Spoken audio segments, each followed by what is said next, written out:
Hey, thanks again for tuning in. It's Andrew at BTO Range. We're going to talk a little bit today about the Remington 700, arguably, well, probably not arguably, probably just is one of the most influential bolt-action rifles of the post-war era. It certainly did set an industry standard when it was introduced. This is one we just picked up. I don't remember if we bought it or if it was a trade or how we ended up getting it. So I haven't even really been in it yet. So we're going to look at it for the first time together, I guess. So a little bit of the history about this particular model, flagship model for Remington, certainly in the post-war years, even through today, through the various iterations of the Remington company. But before World War II, Remington had their repeating rifles, their automatic and slide action rifles. We've talked about the Model 14. And they had the Model 30 bolt action rifle, which was really a commercialized or sporterized from the factory, if you will, version of their military bolt action gun. And after World War II, Remington really wanted to capitalize on the civilian sporting arms market in a big way. And the 50s was a huge time for them with the introduction of many models, and then into the 60s. So Remington, we've talked about some of their engineers and design team in the past, but they had another all-star by the name of Merle Walker. He went by Mike, so Mike Walker is generally what you'll see him referenced as, but his first name was actually Merle. And he developed and engineered a rifle based on a cylindrical receiver instead of a receiver with machine bottom flats like the Mauser or the Winchester 70 or things along that pattern. And it was brought out in 1948 with Remington 721 and the Remington 722. Those rifles only differed in action length based on the caliber cartridge they were chambered in. So it was a fairly revolutionary gun for the time. It was much less expensive, much less time consuming to produce than, for example, say the Winchester. One of the controversies of the time was that it was not a controlled feed action. In other words, when you run the bolt forward on that gun, it did not control the rim of the cartridge. It just pushed it along forward until the extractor snapped into place when the gun was chambered. So the Winchester 70 at the time was a controlled round feed action with a large extractor that ran down the side of the bolt here. And that actually is a harder gun to put a barrel in. There's a broach cut that you have to do to the barrel face to make that gun headspace correctly and to make the bolt turn correctly. So the Remington product was less expensive to produce and therefore had a little bit less retail price point. So Winchester took notice of that, obviously. And as this model evolved from the 721 through the 725 and then into the 700, Winchester started to make their changes as well, and famously so in 1964 when they completely, radically changed several of their models. But that's a story for another day. The Model 700 was finalized in 1962, and it really started shipping in 1963. It replaced the Model 720 and 721 and the Model 725, which preceded it from 1948, 1950 through 61, and then it was supplanted by this model. And this model has been in production ever since. It's still in production today by the current version of Remington called Rem Arms. There have been changes, and famously the trigger, and we'll talk a little bit about the trigger. We'll actually pull this gun out of the stock here in a few minutes and talk about some of the problems that Remington has encountered with their triggers. But basically the gun is a Mauser style bolt action system. We have a bolt with two large opposing locking lugs that are 90 degrees apart from each other, or 180 degrees apart from each other, which gives you a 90-degree bolt through. Very robust little system. There are a couple of things to look for on this bolt, and we'll go over that when we start looking at how we evaluate one of these guns that come in and what you should look for if you're looking at buying a particularly used Model 700. So when the gun was introduced, it was introduced in what was called the ADL grade. Remington applied these particular grade designations, ADL, BDL, throughout a few of their model lines, the 870, for example, which debuted in the 50s, as well as the 742 and the 760, and it applied it to this one as well. So this would be an ADL product grade. This pad is aftermarket, it's fairly well done, but the standard calibers, this is, I believe it's 30-06. 30-06. So 30-06 would not have come with a pad, it would have just had a plastic butt plate on it, so that's been added fairly well at some point. But we have good old American walnut stock. We have machine applied checkering here. This is actually impressed into the wood, it's not cut. So this particular gun is 1975. And so this is impressed into the wood. It still gives you a little tactile reference point, but it's not the same as cut checkering. I remember we used to offer a service where we would actually reverse this checkering to where it was actually checkered with raised points and raised diamonds. But if anybody's still doing that, good for you. It's difficult for that to be economically feasible anymore to where you can actually pay yourself for the time to do that. But in any event, the current guns are cut checkered, and the current guns, the synthetic stocks, have molded checkering, I guess, if you will. So this is a thing of the 70s and even into the early 80s. The grade above this, and we'll probably do some more on the 700 and focus on the specific grades, was the BDL grade. The BDL grade, the biggest change, it had a hinged floor plate on the bottom, so the gun could be, magazine at least, unloaded from the bottom by swinging the floor plate open, dumping the rounds out from underneath the bolt, and then opening the bolt to remove the round from the chamber. The ADL version, like any blind magazine version gun, typically is unloaded by running the rounds through the action and then ejecting them out of the ejection port. And that's where one of the reasons why Remington started having their legal issues pertaining to the trigger. Now, Remington said they never had a problem with the trigger, but it was a problem with how the trigger was being manipulated or how the trigger was being modified, but there never was a recall. And famously, that caused some big problems for Remington throughout the years. But on this gun, the 700 ADL Remington, standard calibers had a 22-inch barrel like this gun, Magnum calibers, or 24-inch barrels, but there have been so many different variations of the Remington 700 over the years. There are some with 26-inch barrels, different profile barrels, fluted barrels, different trim levels, the CDL, the Sendero 2, the Sendero fluted. The flagship bolt action line from Remington from 1962 forward, so you can imagine there's been a ton of different variations of this rifle. So there have been books written on just on the 700. And rightly so, because it was a game changer when it was introduced. And one of the big reasons, and Remington did some masterful marketing with this gun, they advertised it as having the 3 rings of steel for safety.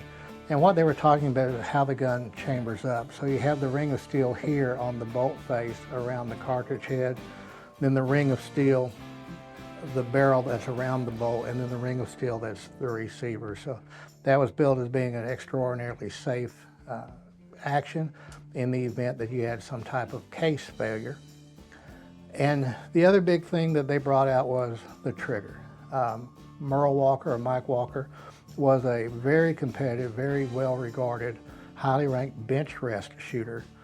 And he brought that expertise to the trigger that he designed. It initially came out in the 721 and carried on through the 700. It was also used in the various offshoots of this gun, like the 600, the 660, the Model 7. They all had a variant of that trigger. Now, a lot of folks will call the Walker trigger, just laying it all on Merle Walker, but the Remington trigger, it was their standard trigger. So that trigger was a little bit different from, say, the Model 70 trigger. They both use the same type of sear engagement, a negative angle sear, as well as most commercial bolt action rifles produced since World War II use the same type of negative angle sear. But they had, in that trigger, they had extra piece, if you will, called a connector. And in the patent language for that piece, it says it's flexibly connected, which means it's not pinned to anything. It's kind of held in place by springs and what have you. And that was designed to give you a light, crisp trigger pull, and it really did. But what the 700 trigger was never designed to be was adjustable. The gun was adjusted by the assemblers in the factory, and then the adjustment screws were lacquered over when the gun was finally assembled and shipped.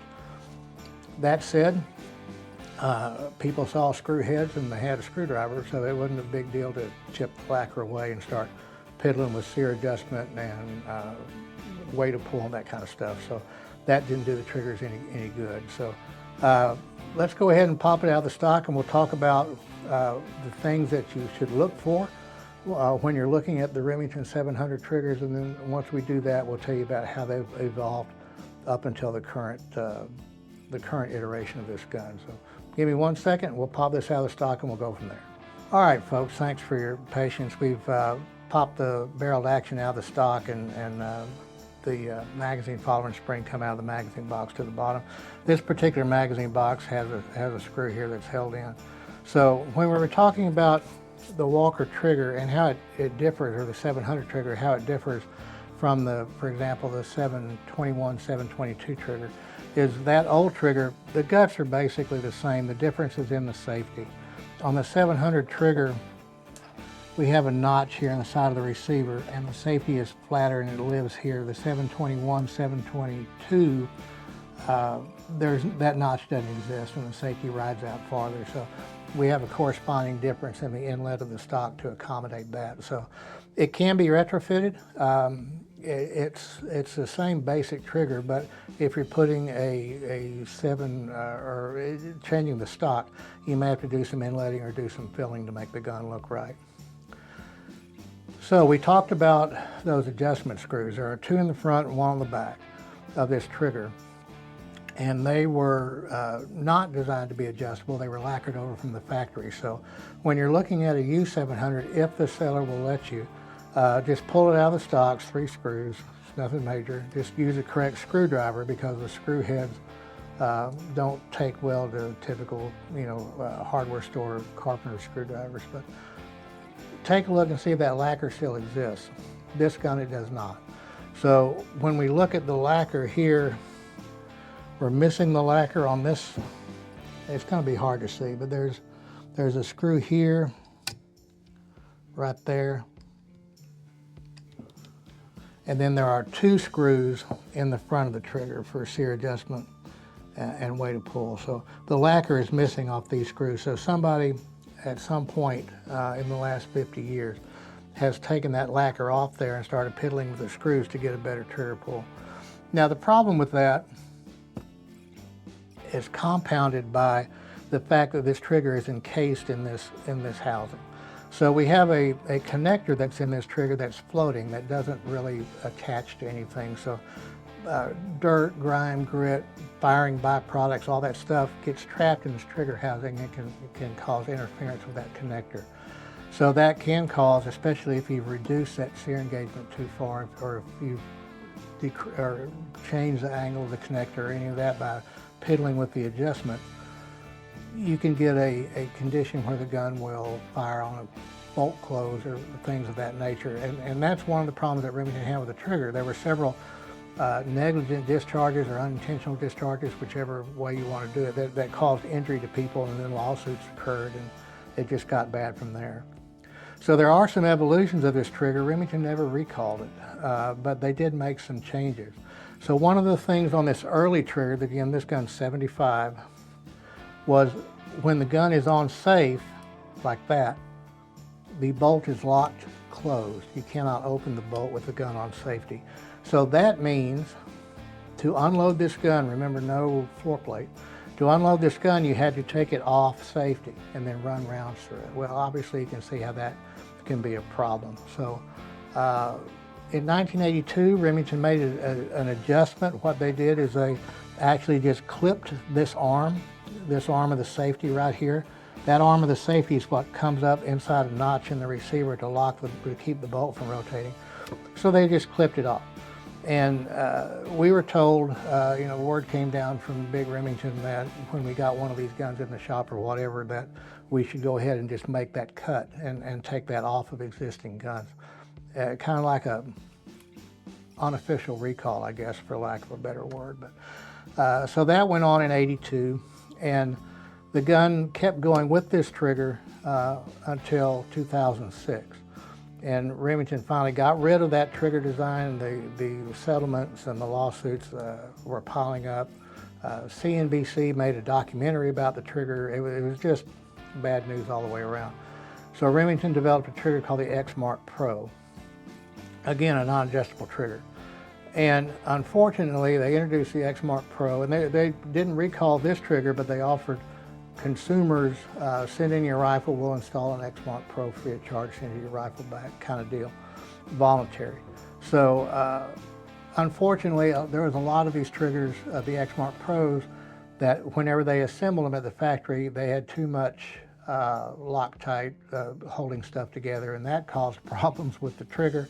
And another round of unintentional discharges occurred. So 2009, they went to the X-Mark Pro adjustable trigger, which lasted through up until June of 2023. So meanwhile, Remington itself had gone through some changes. DuPont no longer owned it. Remington Outdoors, or the controlling organization for Remington Outdoors, had owned Remington. They'd acquired all these other places and since went bankrupt. And in 2020, I think it was, maybe 2021, one of the two, the bankruptcy sale, they were broken up and sold off into pieces.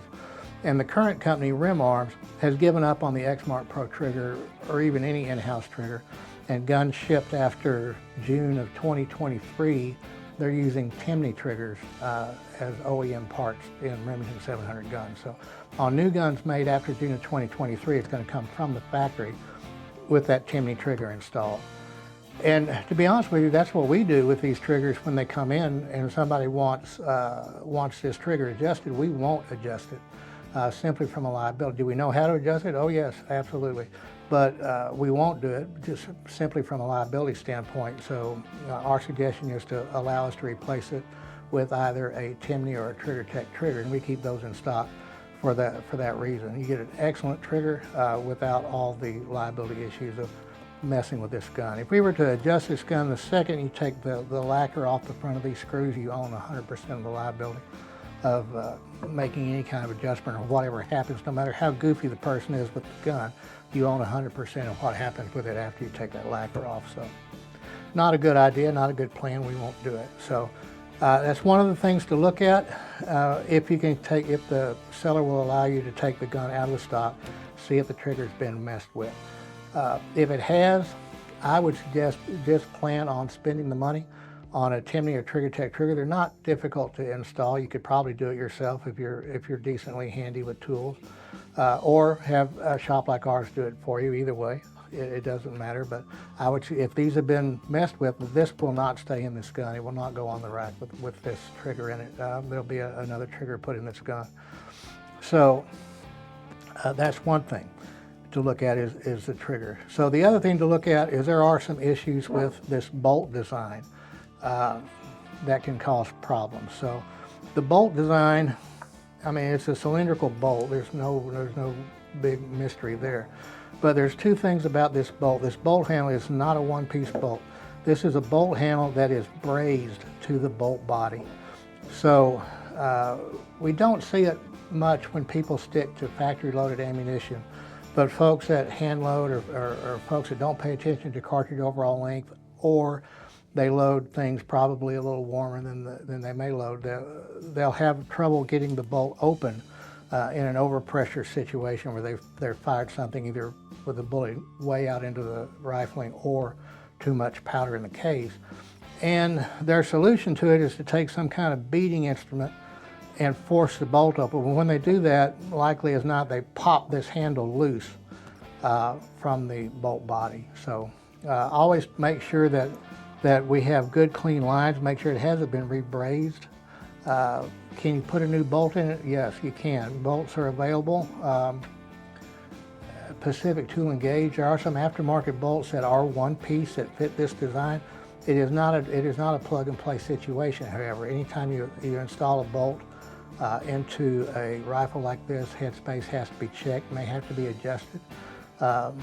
Barrel may have to come off and be face down and reinstalled and refinished chambered to get the headspace correct. So just make sure we don't have any bolt handle problems when you look at the 700. The other issue is the extractor on the gun. The extractor on a Remington 700 is a little C-shaped metal clip that lives in this lip right here. And on the early guns like this one, it's riveted into the side of the bolt with that small rivet right there by my thumbnail. So, problems that occur with this, if the gun is not cared for, it's got a dirty chamber, and again we have the overpressure loads. Some instance where the case is physically stuck in the chamber, they get the bolt open, they try to beat the bolt backward, it'll pull that little metal C-clip, that little extractor, it'll tear it out of the bolt face and sometimes break this right here. It'll actually crack the bolt face right here at the rivet. So this same style of extractor was used in the 742. It's more of a problem in that gun.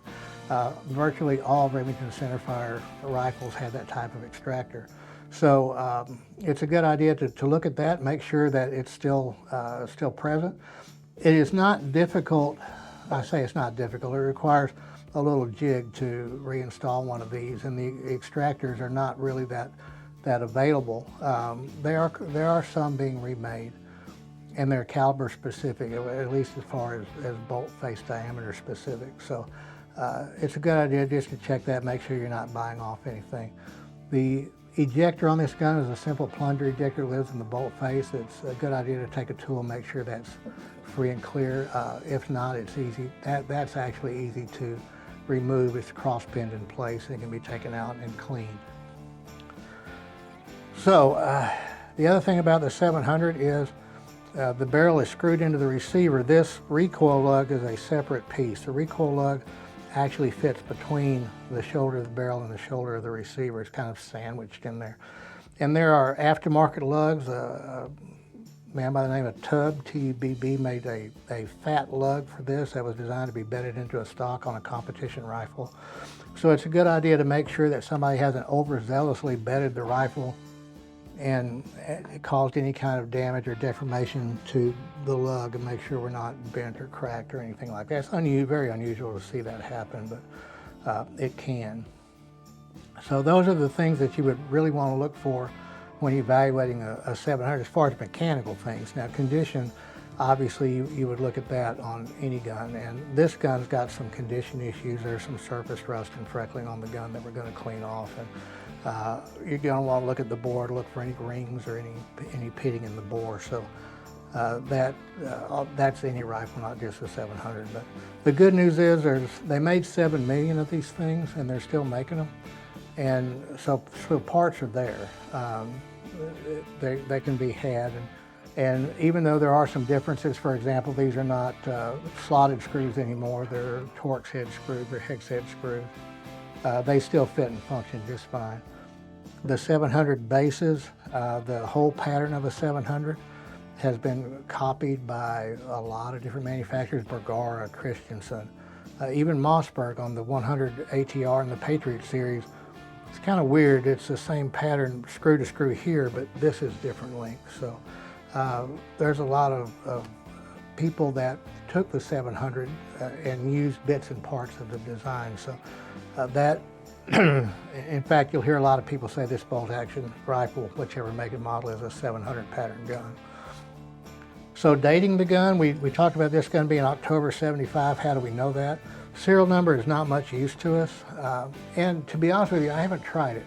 Maybe, I don't know that Rem Arms, the current owner of the Remington name, the ones that produce the current rifle, I don't know that they have those records anymore. All the physical records would have been sent to ATF when the older Remington went away, but I don't know if computer records still exist. So I don't know if calling them will tell you. But Remington puts a little date code right here on the left side of the barrel, right forward of the receiver. except for a couple of years in the early 2000s. When they omitted it, they were actually on the end label of the box, but nobody ever has the box anymore. But this is an EY, so it was pretty easy to go to the Remington Society website, look at manufacturer dates, and come up with that October of 1975 dating. Of course, it only works if the barrel hasn't been changed, and on this gun, I'm 100% positive this is the actual barrel for this gun. There's no indication that the gun's been to Remington. There's none of the proof marks that you would see from the gun having factory service to that degree. Another, and I neglected to say this, I'm sorry, but one of the quick ways to tell if your gun has that old style Walker trigger in it are the grooves in the face. The X-Mark Pro does not. The X-Mark is a smooth trigger. That said, there were aftermarket triggers, gosh, we were putting them in, I guess even as far back as the mid 80s. Companies like Canjar, for example, were making triggers for the 700 that did have this, they did have a groove shoe on it. So that's not a be-all, end-all, but typically when you see that groove trigger, it's going to be that old-style Walker trigger. So, and if it's a gun made prior to 2006, that's what it came with. So, again, this gun, 1975 gun, little 700. 7 million of them out there. They're still an extremely solid rifle. I wouldn't necessarily be scared of the trigger. Just be prepared to replace it. Not a bad idea to do that anyway. So we're going to talk more about the 700 in other videos as we come up with different models. The BDL is a version of its own, the CDL, even as far as the Senderos and the 700P and the 700 Tactical and all those different guns. And there are collectible Remington 700s too. There was limited runs. There was a series of years where they made a 700 Classic in a specific caliber for that year. Things like 257 Roberts, 8mm Remington mag, things of that nature. So those are collectible in their own right. There were commemorative versions, Rocky Mountain Elk Foundation. I mean, they were just all different manner of Remington 700s that were produced, and the gun is still being produced today. So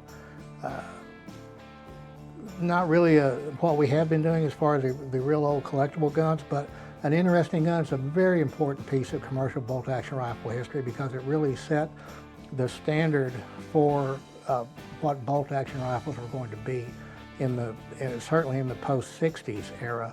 And you could argue that the 720, 721, 725, 722, the ones that predated this gun, really set the standard for what the 700 became. And they actually caused Winchester to really